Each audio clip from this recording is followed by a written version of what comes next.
la monarchie royale dans les États barbares du 6e au 8e siècle, ou plus exactement du dernier quart du 5e siècle jusqu'au milieu du 8e siècle. Il ne faudrait pas se tromper sur le titre de cette leçon, car elle pourrait induire, ce titre pourrait induire des ambiguïtés et qui laisserait évidemment les auditeurs de ce cours un petit peu perplexes. Il ne s'agit pas de faire ici l'histoire des dynasties, des monarchies qui se sont établies à la chute de l'Empire romain. Il s'agit ici de faire l'histoire d'une idée et l'histoire d'une institution, l'institution royale. Ceci va nous plonger dans un monde qui est tout à fait différent de celui que nous connaissons sur le plan culturel, sur le plan idéologique. Il s'agit bien de monarchie royale. En effet, aujourd'hui, lorsque l'on parle de monarchie, par exemple en Belgique, il s'agit en fait d'un mot qui a perdu toute sa signification. Nous sommes en Belgique dans une république qui a, comment dirais-je, comme chef d'État effectivement un roi, alors qu'on pourrait dire qu'inversement, en France, il y a une république, mais que l'on est pratiquement, enfin quand même pas tout à fait, dans un système monarchique, puisque, in fine, tout revient, les décisions essentielles reviennent au président, même s'il y a un parlement. Donc, il ne faudrait pas donc se leurrer, se tromper sur l'intitulé de ce cours. Ce cours, en fait, nous ramène à une leçon que j'ai donnée antérieurement, et qui portait sur le passage, je dirais, de l'empire d'Alexandre à celui des diadoques, de ses successeurs, où là aussi, ces rois macédoniens, par la conquête, se sont retrouvés à la tête, ou en tout cas dans une situation de domination de population qui était tout à fait étrangère au monde grec. L'Égypte, tout le Moyen-Orient, depuis la Méditerranée jusqu'au Pakistan et jusqu'à l'Afghanistan, le monde anatolien, et par conséquent, ces périodes charnières sont essentielles pour essayer de comprendre comment un pouvoir va se légitimer face à des populations qui lui sont tout à fait étrangères.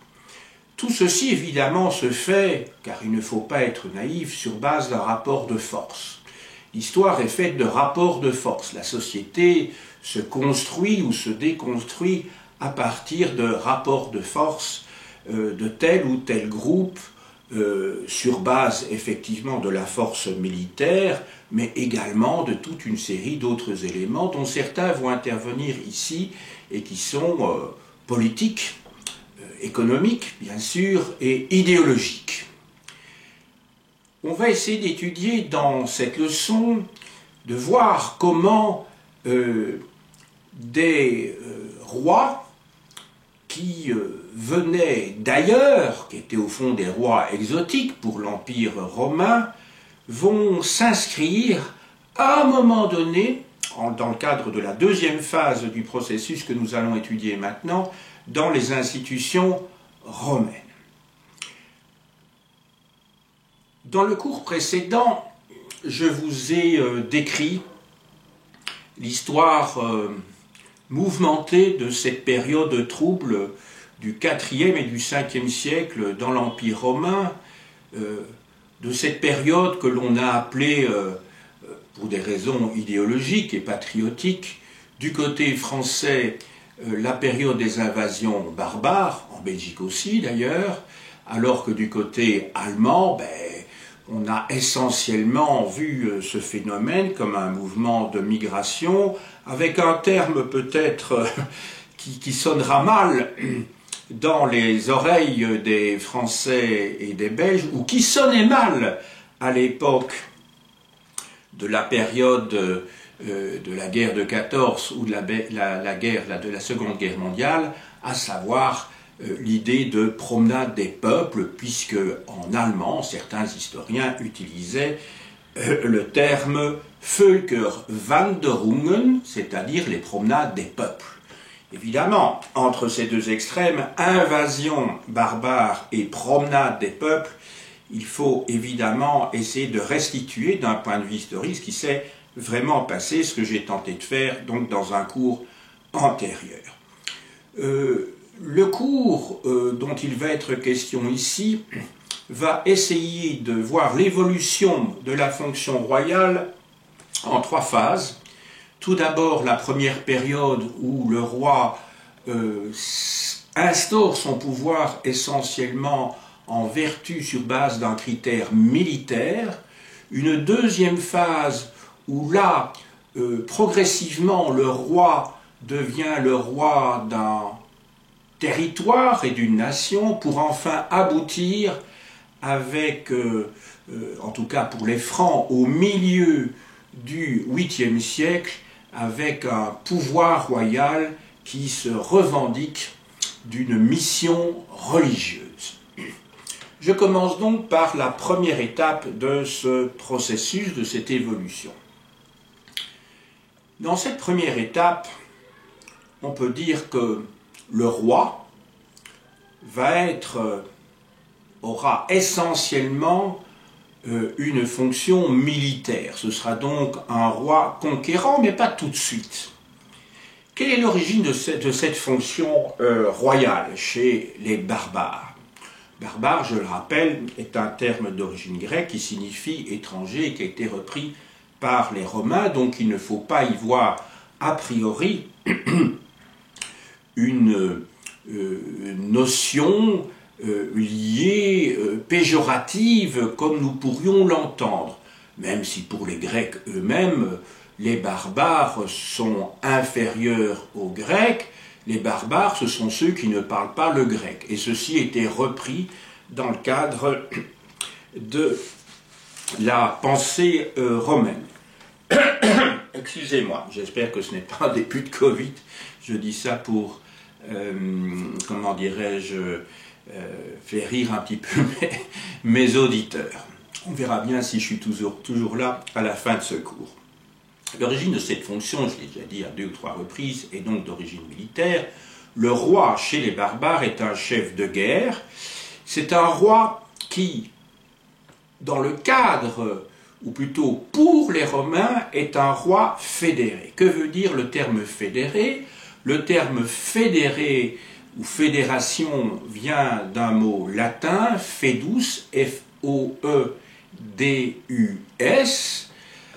qui est un mot de la 3e conjugaison, mais peu importe, et qui signifie traité. Autrement dit, un roi fédéré pour les Romains, c'est un roi qui a passé un traité avec l'Empire, avec l'empereur, et donc ce roi fédéré s'installe avec son peuple dans une partie de l'Empire. Il faut entendre que par là que ces peuples ne sont pas très nombreux sur le plan, je dirais, statistique, même s'il n'y a pas moyen d'établir évidemment des statistiques pour cette période-là. Il faut compter qu'ils arrivent avec et s'installent avec quelques dizaines de milliers d'individus. Donc c'est pas grand-chose en fait.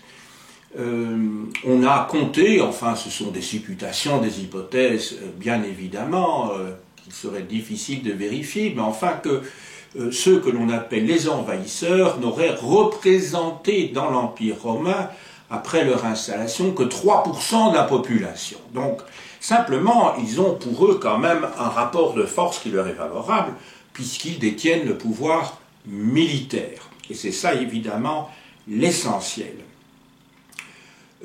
Ces rois fédérés ne sont pas des ennemis de Rome.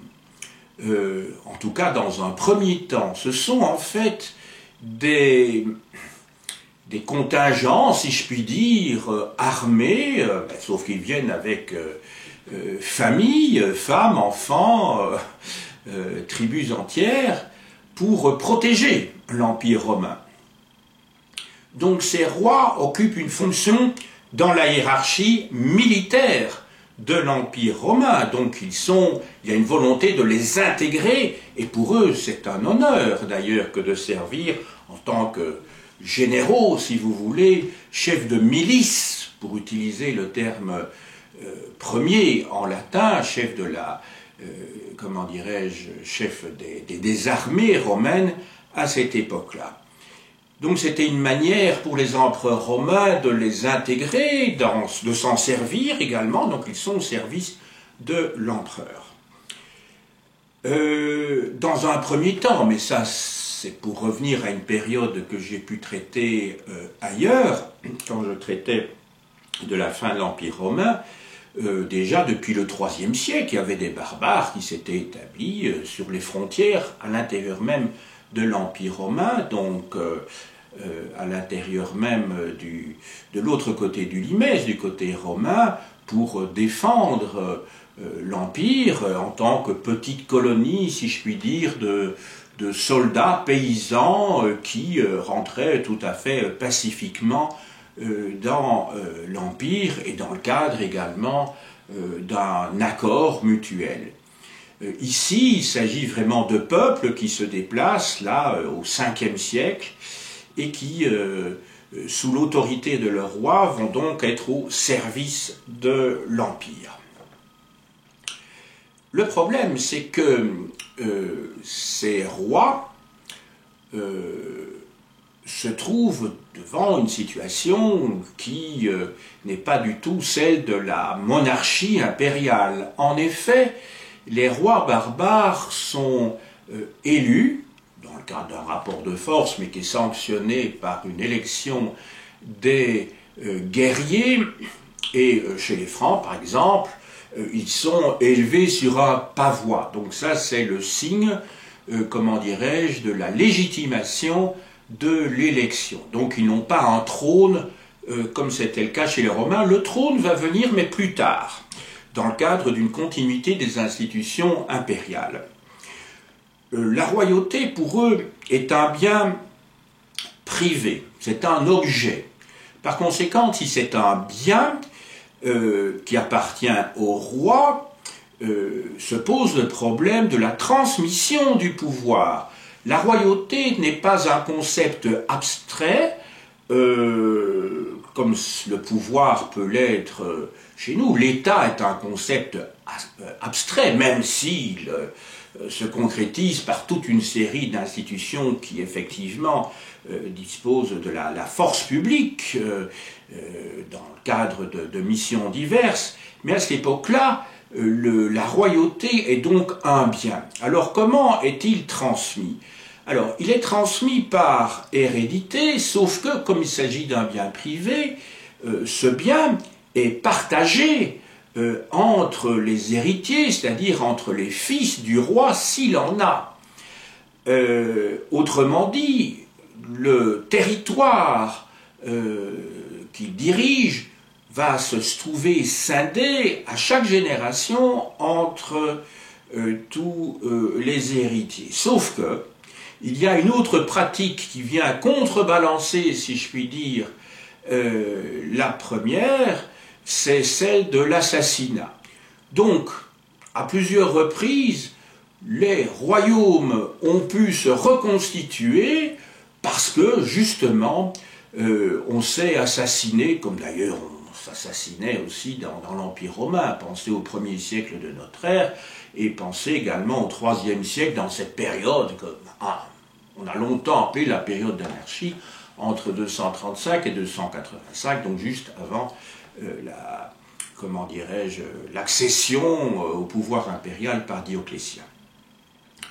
Donc, les assassinats sont un mode, je dirais, d'accession au pouvoir, et ça contrebalance, je dirais, la scission de ces royaumes. Ceci dit, même quand il n'y a pas scission, l'assassinat est très fréquent. Je crois que c'est chez les Wisigoths, enfin même, j'en suis même sûr, que ces dynasties, au sens propre, ne duraient pas plus de 3 générations, pour tout vous dire. Maintenant, quel est l'événement politique qui va marquer la première césure, je dirais, qui va conduire aux monarchies, je dirais, modernes? Parce qu'effectivement, lorsqu'on aborde un sujet en histoire, on se pose, à moins de faire de l'érudition pure, l'intérêt que cela peut avoir pour nos contemporains et pour l'intelligence de l'histoire de l'humanité, et en tout cas des régions dans lesquelles nous nous trouvons. En effet, progressivement, et je vous l'ai dit en introduction, on va passer de cette notion de roi chef de guerre à celle de roi oint par Dieu, qui a une mission religieuse. Quand vous pensez que cette alliance entre le trône et l'autel, donc entre la royauté et la hiérarchie religieuse, va monter à la troisième étape dont il sera question ici, et va durer très très longtemps. Si vous pensez le cas de la France, le premier roi oint ayant une mission religieuse, c'est Pépin le Bref, qui connaît son second sacre par le pape en 754, et cette onction va durer jusqu'au-delà de l'Ancien Régime, jusqu'au moment où en 1824, un des frères de Louis XVI, guillotiné, Charles X, va se faire sacrer à Reims. Donc vous voyez qu'encore jusqu'au début du XIXe siècle, le sacre royal va se faire donc en France. Et quand vous pensez aujourd'hui encore à l'intronisation, au couronnement des rois et des reines d'Angleterre, ça se fait dans tout un décorum à la cathédrale de Westminster, où on voit les hauts dignitaires anglicans qui sont présents à ce moment-là. Et n'oubliez pas que la reine d'Angleterre actuelle, Élisabeth II, est chef et protectrice de l'Église anglicane. Cet événement politique, et j'y reviens donc, qui va être le point de départ de tout le processus qui va conduire donc au sacre de Pépin le Bref, mais nous allons aborder bientôt la deuxième étape. Cet événement politique, c'est évidemment en 476 la disparition de l'Empire, ce qui va avoir une conséquence très importante en ce qui concerne la nature même du pouvoir de ces rois barbares. À partir de ce moment-là, le roi n'est plus membre de la hiérarchie, ce n'est plus un délégué de l'empereur, ça devient un roi conquérant qui s'installe par la force, qui va essayer d'étendre ses territoires, ou en tout cas qui va devoir, entre guillemets, prendre en charge les populations qui se trouvent sans monarque, sans empereur. Voilà donc la situation nouvelle qui se pose. Par conséquent, l'image du roi, l'image du monarque, ne sera pas perçue de la même manière par les barbares eux-mêmes et d'autre part par les populations romaines, si je puis dire, qu'il s'agisse des Gallo-romains, des Hispano-romains, enfin des différents territoires de l'Empire romain, je dis bien d'Occident, puisque à la fin du IVe siècle, vous savez, Théodose le Grand avait scindé son empire entre ses deux fils, Honorius, partie occidentale de l'empire, et d'autre part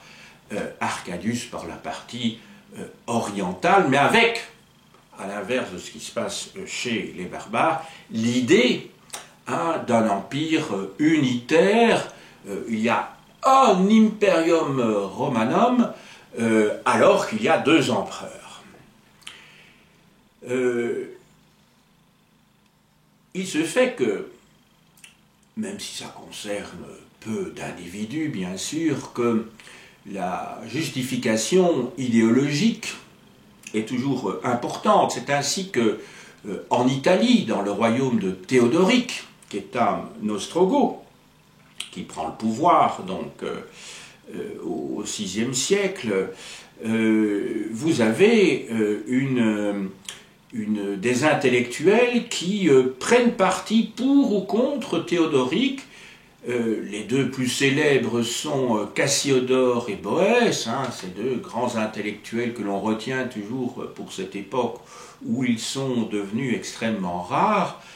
Cassiodore, lui, on peut dire que c'est une sorte de collaborateur idéologique, parce qu'il considère que Théodoric, roi d'Italie, est le successeur des empereurs romains. D'ailleurs, Théodoric se prend un mode de vie qui est pratiquement celui des empereurs romains du 5e siècle. Et alors, à côté de ça, vous avez des résistants comme Boès, qui continue à défendre l'idée de l'empire unitaire, donc toujours en Italie. Nous passons donc maintenant à la seconde étape de l'évolution, après cette phase où le roi est un chef militaire, c'est un roi conquérant ensuite, qui exerce effectivement sa conquête sur ces territoires qui ne demandent qu'à être, entre guillemets, sur le plan politique gouverné par un seul homme, dirigé par un seul homme, à la chute de l'Empire, donc de ce petit Romulus Augustus, qui était finalement un adolescent, mais que de toute façon la réalité du pouvoir n'était plus entre les mains de l'empereur à cette époque-là. L'Empire était déjà, il n'en restait déjà plus que des lambeaux, sinon en Italie justement. Deuxième étape, donc, c'est celle qui concerne la territorialisation du pouvoir royal après cette phase, la première phase que j'ai décrite, où le pouvoir est essentiellement royal, est un pouvoir militaire. Alors, qu'est-ce qui explique cette deuxième étape dans le processus? Sur le plan politique, les rois vont se convertir au christianisme. Oui, parce qu'il faut savoir que le christianisme va progresser, entre autres, par la conversion des rois qui vont entraîner dans le mouvement, non pas tout leur peuple, mais en tout cas l'élite aristocratique, et à partir de là, évidemment, ça va descendre dans le peuple, mais il ne faut pas imaginer une christianisation qui se fait, je dirais, automatiquement, à la suite de la conversion des rois. Il y a encore des régions dans l'Occident du haut Moyen-Âge, mais au 8e siècle, où il y a encore des païens, il y a encore des traces, lorsqu'on voit les décisions des conciles, des évêques, qui laissent penser que très clairement, il y a encore des cultes païens à cette époque-là. Alors, ça va permettre, cette conversion des rois, l'intégration de l'aristocratie romaine. Il y a un certain nombre d'aristocrates, de membres de familles sénatoriales qui vont occuper des fonctions épiscopales dans l'Empire, dans les royautés franques. Ça va permettre donc à terme, puisqu'il y a une sorte d'idéologie, si vous voulez, de type religieux, qui va unir les barbares et les Romains à une fusion progressive de peuples différents. Inversement, en Gaule, il y a l'épiscopat d'origine aristocratique, et donc gallo-romaine, va voir ses postes occupés par excusez-moi, je suis un petit peu fatigué, les évêques vont devenir, sont souvent d'origine nobiliaire, alors qu'en fait, en Espagne, dans l'Espagne visigothique, vous avez une barbarisation de l'épiscopat. Là, c'est un peu l'inverse qui se produit, c'est que de plus en plus d'évêques sont d'origine barbare. Mais ce qui est intéressant de voir, c'est qu'il y a un rapprochement des élites, de part et d'autre, d'ailleurs, qui se concrétise par des mariages entre familles barbares et familles de l'aristocratie gallo-romaine. Tout ça a été entre autres démontré par Karl Ferdinand Werner, spécialiste de l'origine de la noblesse au Moyen-Âge, et en particulier donc au Haut Moyen-Âge. Et donc, progressivement, entre autres par l'intégration de l'aristocratie romaine et de cette christianisation de la population, les territoires de ces rois barbares vont être unifiés, et ceci va donc être la caractéristique de la royauté barbare de cette seconde période. Sur le plan idéologique, cette période est marquée, ce qui n'était pas le cas dans l'époque précédente, par l'exaltation de la royauté, et particulièrement par l'usage d'un certain nombre de symboles, mais des symboles régaliens forts, comme la frappe de monnaies d'or portant l'effigie royale, renouant en cela avec une institution impériale. Les rois vont publier également des lois. La fonction législative est également une fonction typiquement régalienne. Donc progressivement, on voit ces rois barbares s'inscrire dans l'utilisation d'un droit qui n'est plus seulement oral, donc des traditions, des coutumes, des usages, mais également ils reprennent pour eux-mêmes donc l'inscription de lois sous une forme écrite. Et ça, c'est quelque chose de neuf qui renoue, en tout cas, dans le monde barbare, et qui renoue avec l'Empire romain. L'Église a joué un rôle, certainement, d'appui dans ce cadre-là, et des souverains ariens, par exemple, vont même s'entourer d'un apparat royal. Alors j'ai utilisé un mot que vous ne connaissez peut-être pas, j'ai parlé de souverain arien. Arien, évidemment, est un mot qui ne comporte pas un Y, mais qui comporte un I, donc rien à voir, bien entendu, avec les Indo-Européens, voire les nazis.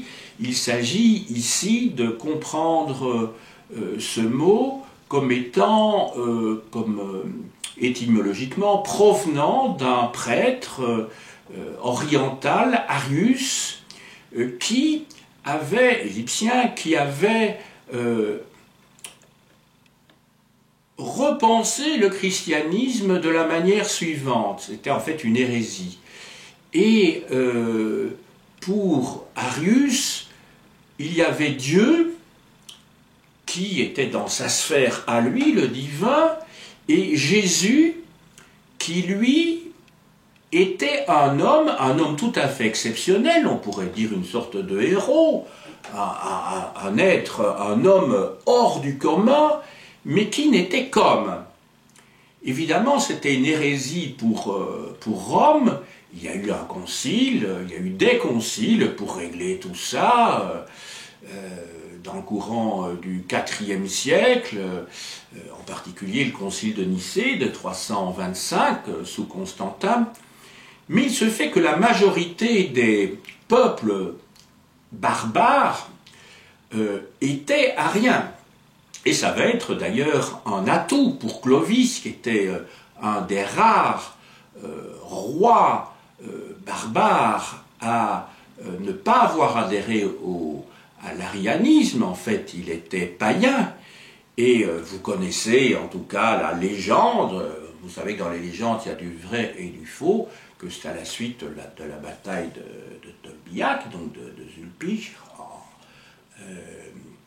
que Clovis aurait promis que s'il gagnait la bataille contre les Alamans, il allait adhérer à la religion de Clotilde, qui était une Burgonde et qui était catholique.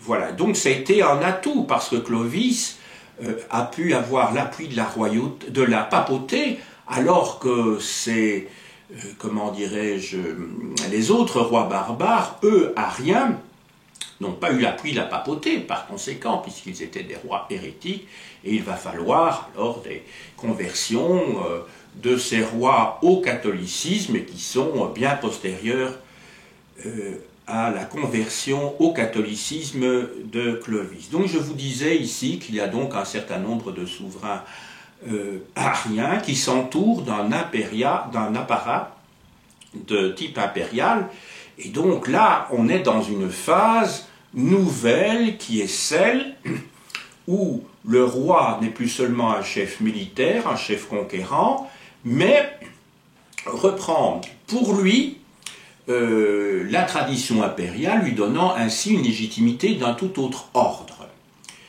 Puisque les rois, à partir de ce moment-là, se considèrent comme les successeurs légitimes des empereurs.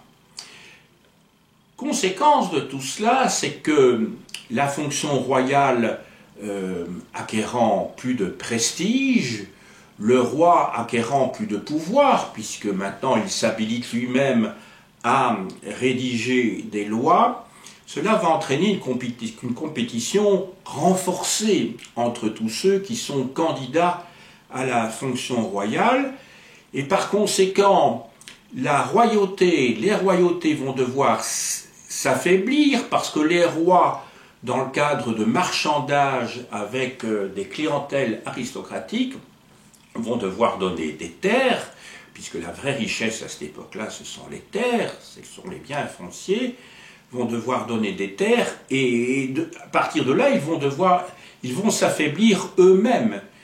Et je dirais que, quand vous pensez à l'ascension de la famille carolingienne, dont il sera plus tard question, dans la troisième phase, eh bien, je dirais que les Pépinides, c'est-à-dire les ancêtres des Carolingiens, sont devenus d'immenses propriétaires terriens, et ça a joué évidemment de manière très importante dans la balance qui leur a permis d'accéder au pouvoir. Mais j'y reviendrai tout à l'heure. Donc, marchandage de fidélité, affaiblissement du pouvoir royal, et on peut même dire, là j'anticipe un petit peu, que ceux que l'on a appelés les rois fainéants, en fait, tout simplement, ce sont les rois mérovingiens qui sont appauvris. En fait, les rois fainéants, ce sont des rois pauvres qui ont de moins en moins de pouvoir. Hein, parce que ce sont les maires du palais, les Pépinides, qui à ce moment-là prennent toute la place, ont tous les pouvoirs, tout revient à eux finalement. Et voilà, le roi devient plus pauvre finalement que son premier ministre, si je puis dire. Donc, ceci a eu des effets désastreux pour certaines monarchies en place à ce moment-là, en particulier la monarchie mérovingienne. Alors, la transmission du pouvoir, comment se fait-elle à ce moment-là? Je vous avais déjà dit, pour la période précédente, qu'il n'y a pas de règle de succession, il n'y a pas de loi constitutionnelle, si vous voulez. Par conséquent, chez les Francs, donc chez les Visigoths, hein, qui occupent l'Espagne et le sud-ouest de la France, ce sont les assassinats qui prévalent. Si vous lisez l'histoire des Francs de Grégoire de Tours, qui est un évêque qui appartenait à l'aristocratie gallo-romaine et qui vit dans la deuxième moitié du VIe siècle de notre ère, eh bien, il n'est question que d'assassinat, c'est quelque chose d'assez épouvantable. Ça fait un petit peu penser, sauf que c'est beaucoup moins bien écrit, je dirais, aux annales de Tacite, qui relatent tout ce qui se passe donc au 1er siècle de notre ère, je veux dire, dans la cour impériale, hein, pense en particulier à Messaline, à Agrippine, à Néron, à Caligula, ben voilà. Ici, on est dans un autre contexte, mais il y a des, comment dirais-je, des pratiques du même style. Pensez à Brunehaut, à Frénégonde, hein.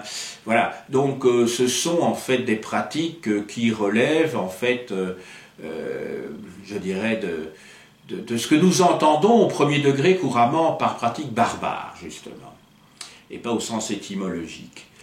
Il y a aussi, à côté de l'assassinat, des dynasties artificielles. C'est ainsi que des rois qui sont arrivés par la force au pouvoir se marient avec une descendante du dernier monarque, avec une de ses filles, et ainsi se rattachent de manière artificielle à la dynastie précédente. Mais tout cela, je dirais, est très, comment dirais-je, très, n'est pas légal, ne correspond pas à des institutions. C'est une manière de faire comme si, alors qu'on n'est pas vraiment. Je vous ai parlé de la nécessité de clientèle, de l'appauvrissement de la royauté, et à un moment donné, la fonction royale va se trouver vidée de tout pouvoir. C'est le cas des Mérovingiens que j'évoquais tout à l'heure. Et ce qui conduit, je dirais, c'est presque un phénomène inévitable, presque darwinien, si je puis dire, disparition de la monarchie mérovingienne qui, depuis déjà un siècle, était gangrénée par ce clientélisme, cet appauvrissement progressif, puisque un siècle déjà avant Pépin le Bref, qui arrive au pouvoir en 751, puisque je vous ai dit qu'il y a eu deux sacres, 751 et 754, puisque déjà depuis 4 générations, les Pépinides, en fait, occupaient le pouvoir en Austrasie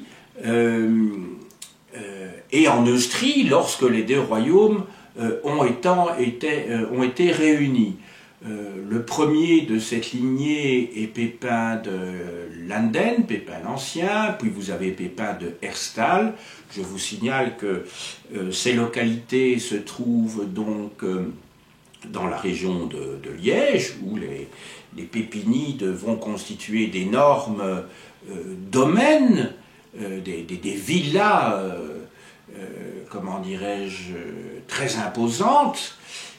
Et ensuite, cette dynastie de premiers ministres, en fait ce sont des maires du palais, le terme maire du palais se dit major domus en latin, qui a donné le mot majordome d'ailleurs en français. Autrement dit, c'était les plus hauts dans la hiérarchie de la domesticité, autrement dit, c'était des superintendants, si vous voulez, qui ont fini par occuper tout l'espace, non seulement de la gestion de la maison royale, mais aussi de l'intendance de la gestion du royaume, finalement, donc de la gestion de l'administration.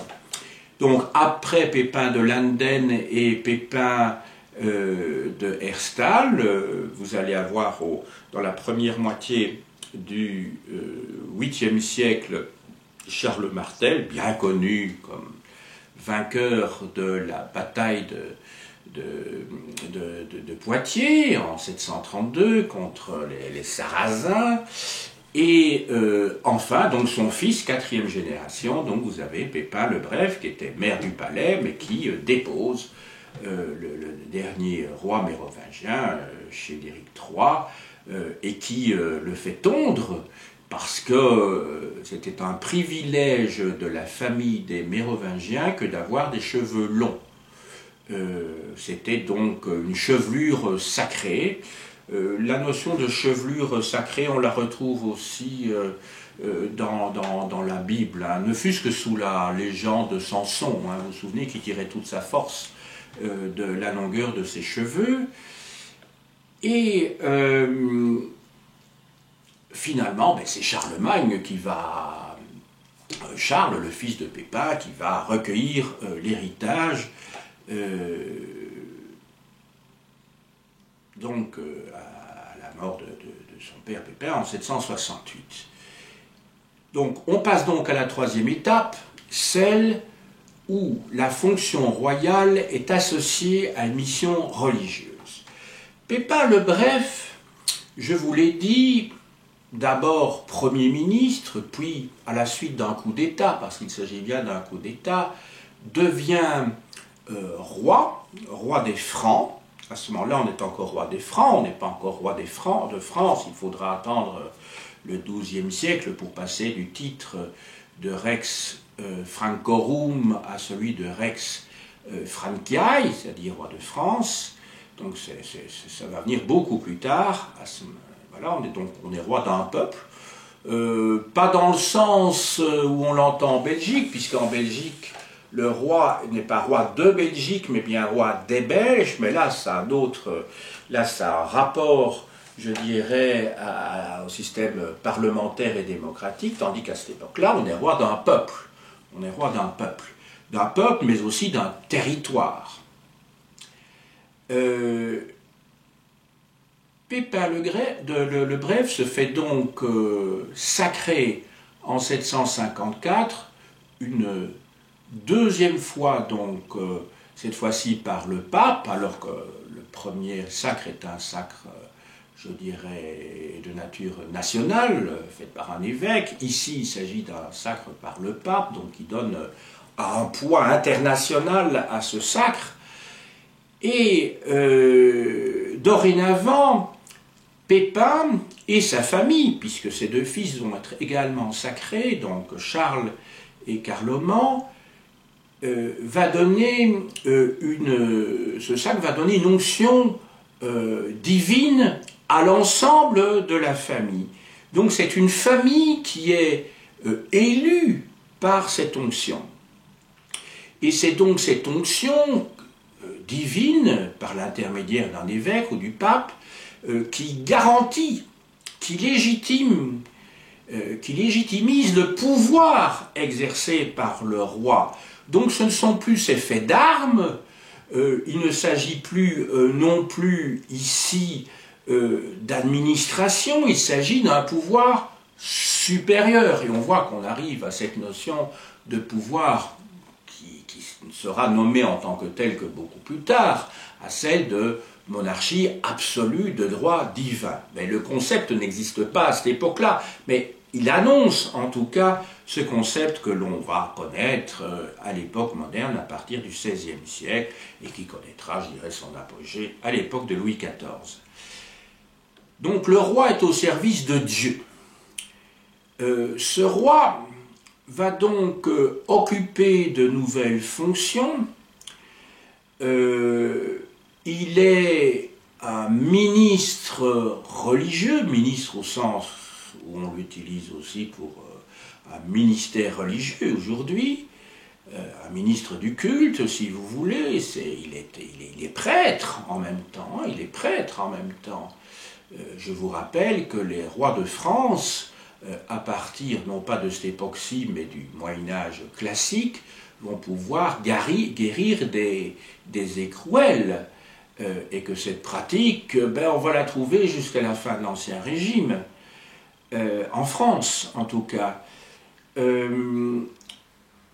Il a donc pour mission d'assurer le salut de son peuple. Alors là, c'est vraiment une fonction religieuse. Assurer le salut, la notion de salut est vraiment une notion chrétienne, une notion religieuse. Et cette notion religieuse, en fait,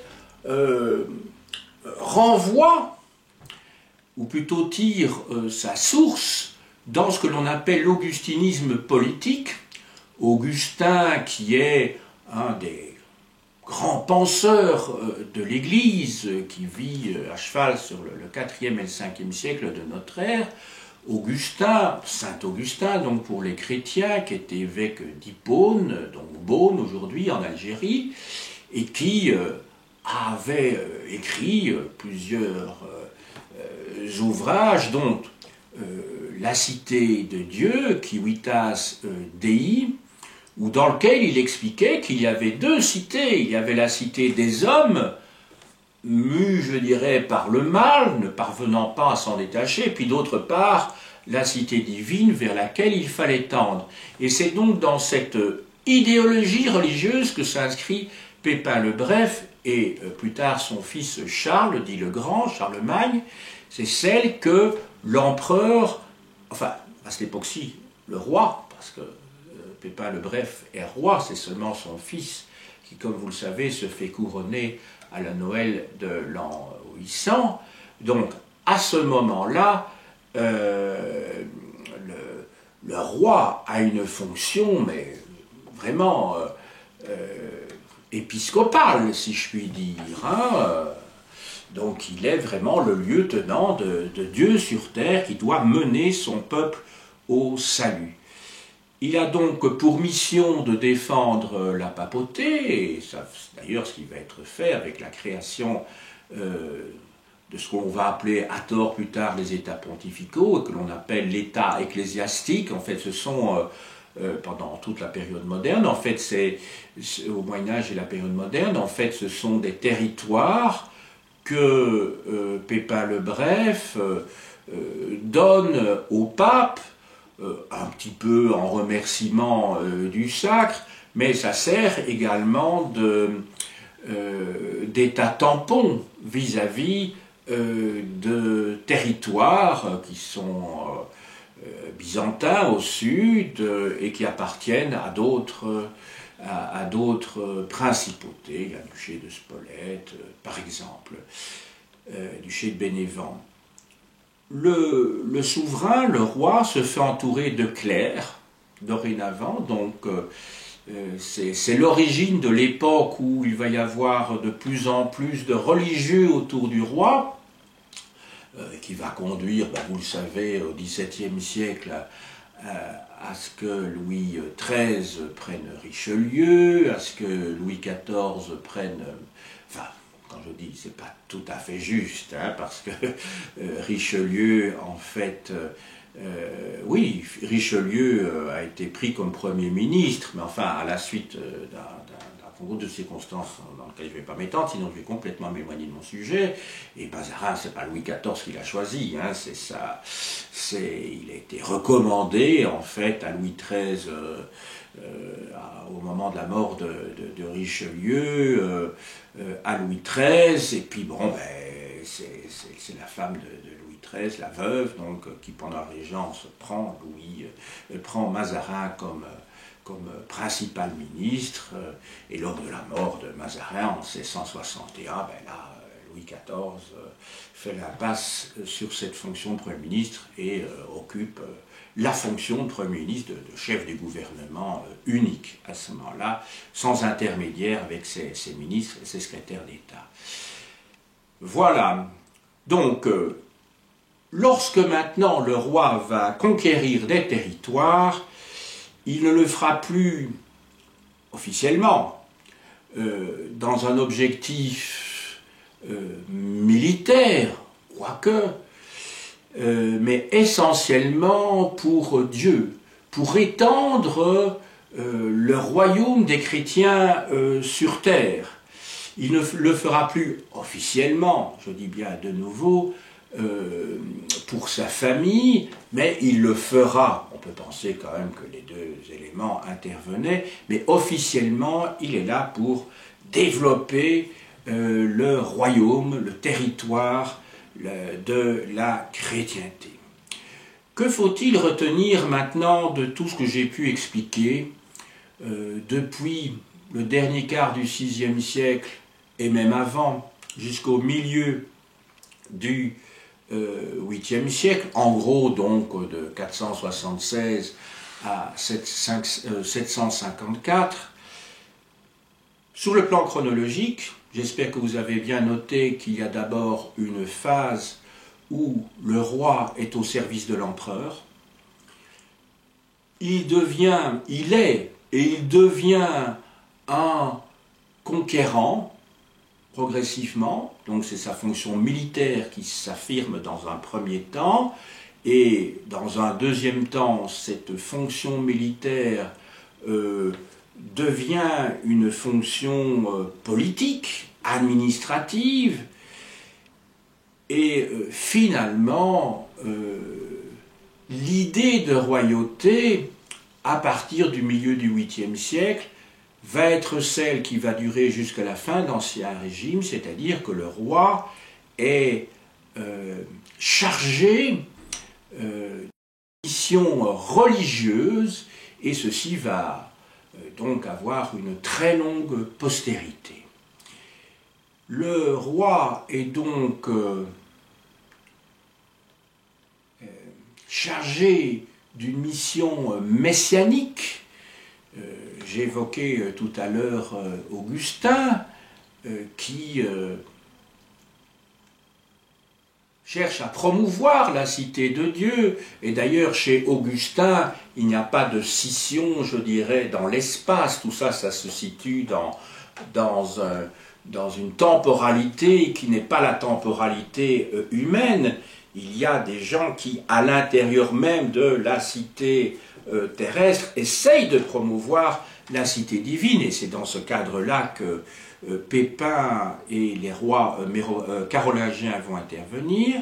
Autrement dit, les carolingiens ne sont plus seulement des rois nationaux, ils le sont toujours, hein, mais ils acquièrent une dimension supplémentaire par le fait même qu'ils ont cette mission religieuse, et c'est ce qui va permettre, je dirais, la renaissance de l'idée d'empire, parce qu'au fond, l'empereur n'est rien d'autre qu'un monarque temporel, nimbé d'une dimension supplémentaire depuis Constantin, donc depuis le début du IVe siècle. C'est un monarque chrétien. Et le christianisme a été évidemment un moteur. On peut toujours discuter sur le calcul politique mené par Constantin. Sans doute était-il sincèrement chrétien lorsqu'il lorsqu'il se convertit à la fin de sa vie au christianisme, tout en l'ayant favorisé d'ailleurs pendant tout son règne.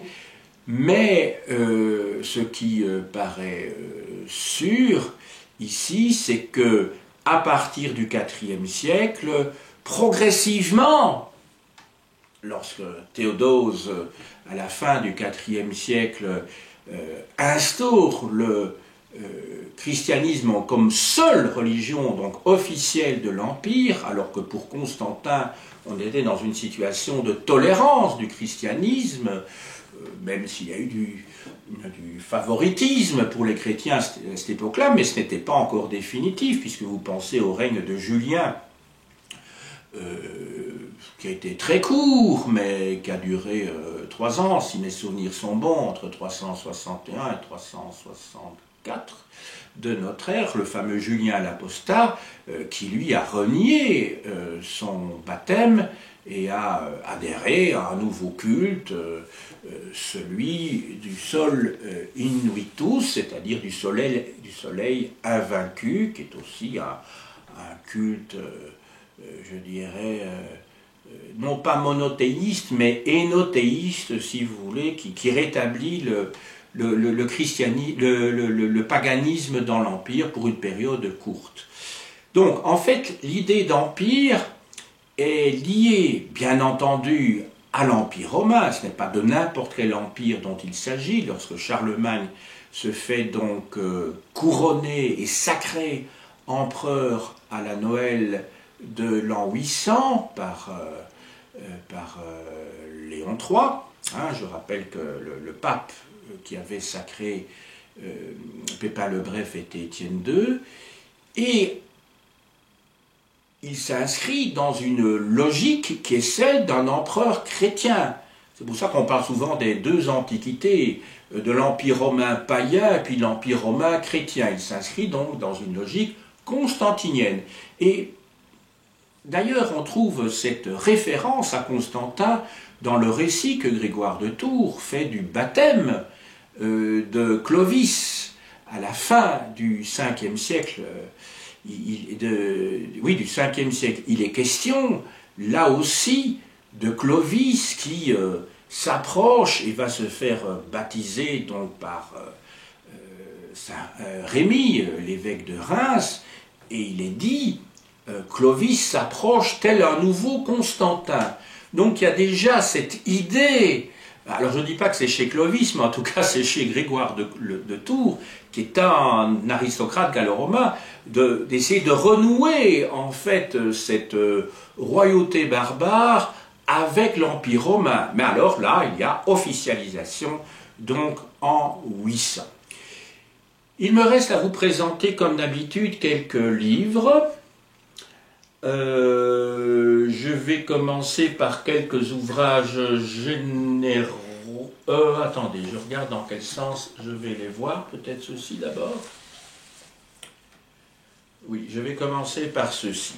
Alors, un ouvrage qui est écrit par un grand spécialiste du Haut Moyen-Âge, mais qui, ici, s'adresse au grand public sous forme de questions-réponses dans cette petite collection qui est très pédagogique. C'est toujours un sujet expliqué à mon fils, à ma fille, à mes petits-enfants. C'est un ouvrage de Bruno Dumézil, je le rappelle, grand spécialiste du Haut Moyen-Âge, donc cette période qui va du 5e, 6e siècle au 10e siècle, les barbares expliqués à mon fils. Voilà. C'est une collection donc publiée par Le Seuil. Chaque ouvrage coûte aux environs de 8 €, donc c'est à la portée de toutes les bourses.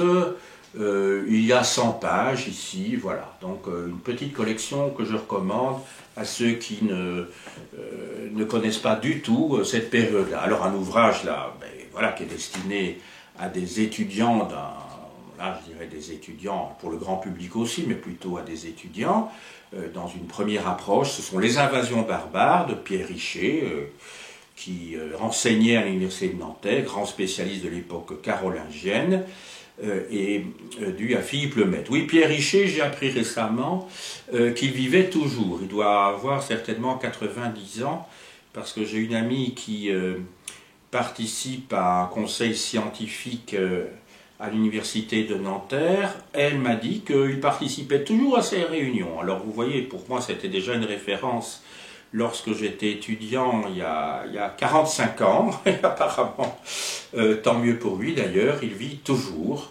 Donc, un petit que sais-je, un petit que sais-je.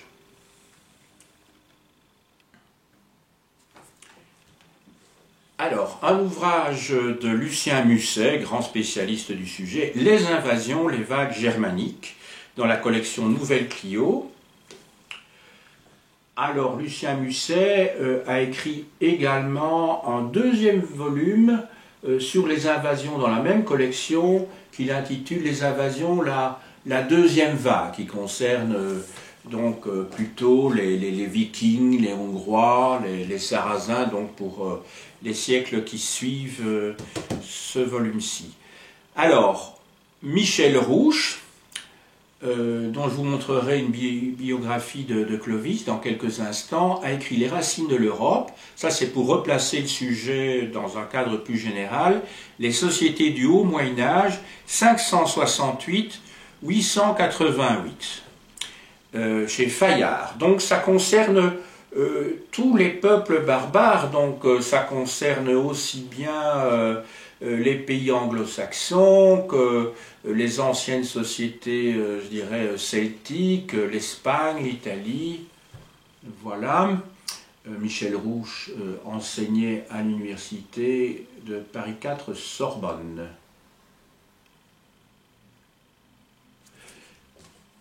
Alors, ça c'est un colloque qui s'est donné au moment où je commençais mes études, donc Institut des hautes études de Belgique, à l'université de Bruxelles, ou plus exactement dans les locaux de l'Institut des hautes études de Belgique, qui est en fait une annexe à l'Université libre de Bruxelles, dont je ne vous raconte pas la naissance, parce que ça nous mènerait évidemment trop loin, à la fin du 19e siècle et au début du 20e siècle. Alors, le titre de ce colloque, d'une déposition à couronnement, 476-800, rupture ou continuité dans la naissance de l'Occident médiéval, colloque organisé par l'Institut des hautes études de Belgique en juin 1975. Il y avait un colloque organisé par celui qui était un des maîtres d'histoire médiévale de l'Université de Bruxelles, à savoir Georges Despy, ou Despy. Alors, Bruno Dumézil, que nous avons déjà rencontré tout à l'heure, a écrit un ouvrage fondamental qui s'intitule, alors je dis fondamental parce que vous savez, c'est pas seulement parce qu'il est important, je dirais, intellectuellement, historiographiquement parlant, mais aussi parce qu'il est important en nombre de pages, 450 pages, pour une époque où nos sources sont quand même très peu nombreuses. Hein. Je vous rappelle que les historiens travaillent par définition avec des documents, des sources, et que le haut Moyen-Âge, et l'époque dont il était question ici, parce que je vous ai parlé, in fine, tout à fait à la fin, de Pépin le Bref, mais enfin, j'ai surtout parlé du 6e et du 7e siècle ici. Et c'est une période pour laquelle on a vraiment très très peu de documents. Hein. Eh bien, Bruno Dumézil a écrit un ouvrage donc, qui s'intitule « Servir l'État barbare dans la Gaule franque », 4e, 9e siècle, publié chez Talandier.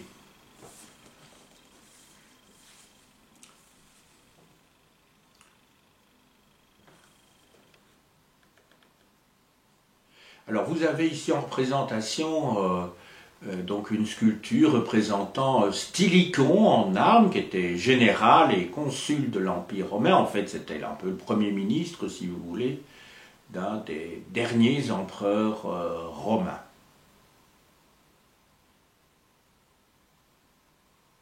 Plus exactement, je peux vous le dire, donc Stylicon, il était le premier ministre d'Honorius, donc, qui est arrivé adolescent, enfant ou adolescent, à la tête de l'Empire romain d'Occident. Voilà. Alors, maintenant, d'autres ouvrages, je continue. Toujours de Bruno Dumézil, vous voyez qu'il est prolifique.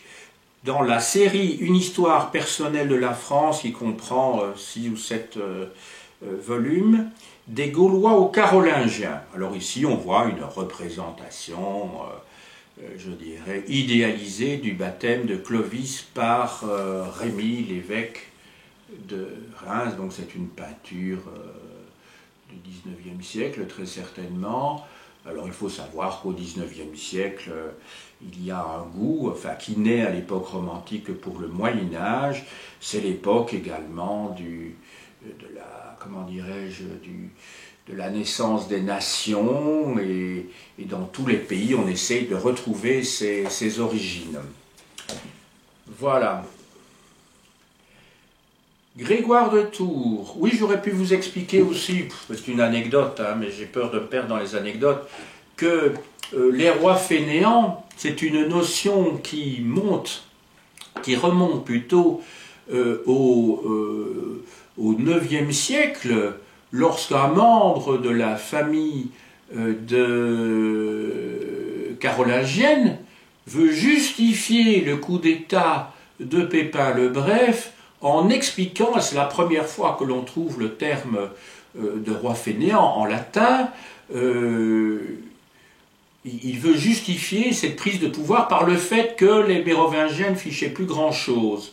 Il les décrit même comme se déplaçant sur des chariots avec des peaux de bœufs, comme ayant des poils sur leur échine, enfin, bon, donc il veut comment dirais-je, les salir pour montrer que c'était des êtres dégénérés. C'est une image, évidemment, qui ne correspond pas à la réalité. Je vous ai expliqué tout à l'heure que les rois fainéants ne sont pas des rois fainéants, ce sont des rois qui n'ont plus de pouvoir, un petit peu comme des califes dont tout pouvoir a été pris par les vizirs, si vous voulez. Mais alors, cette notion de roi fainéant, on va la retrouver, mais pour des raisons pédagogiques et patriotiques, dans les manuels de la Troisième République en France, donc après la défaite de Sedan en 1870 contre les Prussiens, ceux qui avaient envahi la France. Donc, on retrouvait, donc c'est à ce moment-là que s'est développée la notion d'invasion barbare. Et on va la retrouver jusqu'à une époque très récente, hein, pendant la campagne présidentielle de 2007, Nicolas Sarkozy, sans le citer bien sûr, parce qu'il était encore président, a fait référence à ces rois fainéants qui gouvernaient la France à cette époque-là, et que lui se présentait, je dirais, entre guillemets, comme un nouveau carolingien un nouveau Pépin le Bref, qui allait enfin restaurer la grandeur de la France et l'administrer surtout. Je fais référence ici à Nicolas Sarkozy parlant de Jacques Chirac. Évidemment, on comprend que Jacques Chirac ne l'avait pas vraiment dans son cœur, parce qu'il était encore président à ce moment-là. Mais évidemment, l'allusion était tellement évidente que il était difficile de ne pas la comprendre. Alors voici une édition, je dirais, abrégée, et dont les textes sont présentés par André Duby, la femme l'épouse du grand historien français, l'histoire des Francs par Grégoire de Tours en 1018. Bon, il existe d'autres éditions, bien entendu, il existe des éditions savantes, simplement je l'avais acheté quand j'étais en secondaire, parce que ça ne coûtait pas cher. À l'époque, je l'ai payé en occasion 30 francs belges, et j'étais bien heureux d'avoir cette édition. Voilà, donc si vous avez envie si vous aimez les films d'horreur, si vous aimez l'histoire politique pimentée d'anecdotes assez sanglantes, je vous recommande donc ce livre de Grégoire de Tours. Alors, un ouvrage, alors là, de Régine Lejean, professeur à la Sorbonne, Les Mérovingiens, donc en que sais-je, spécialiste de la période. Elle écrit entre autres un ouvrage sur la société du Haut Moyen-Âge chez Armand Collin. De Michel Rouge, que nous avons rencontré tout à l'heure dans un ouvrage pour cette période, donc les racines de l'Europe, vous vous souvenez peut-être. Clovis, chez Fayard. Si ça vous intéresse, j'ai mis en ligne un cours que j'avais fait sur le baptême de Clovis, à partir bien sûr du texte de Grégoire de Tours, dans le cadre d'un cours de critique historique. Laurent Theiss, spécialiste aussi de la période, a écrit un petit livre sur un roi qui est connu par une chanson, alors que ce fut un grand roi mérovingien. Il s'agit de Dagobert, qui a mis sa culotte à l'envers. Donc ici, c'est un ouvrage qui, sauf erreur de ma part, non seulement reprend la partie historique, factuelle, politique du règne de Dagobert, mais également, et il y a une quarantaine de pages consacrées à ça, consacrées donc à la légende du roi Dagobert. Donc Dagobert vit dans la première moitié du 7e siècle.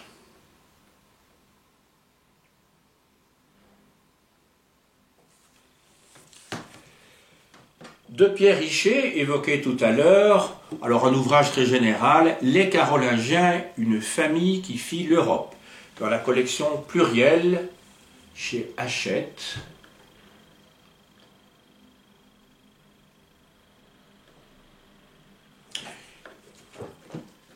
Et enfin, un grand classique aussi, ça fait partie de la collection Les 30 journées qui ont fait la France, publié chez Gallimard, mais qui a été édité dans une édition de poche, par conséquent moins cher, Le couronnement impérial de Charlemagne, 25 décembre 800, par Robert Folls, qui, je crois qu'au moment où il écrit ce livre, il était professeur à l'université de Strasbourg.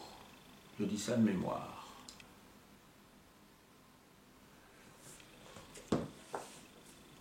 J'ai dit.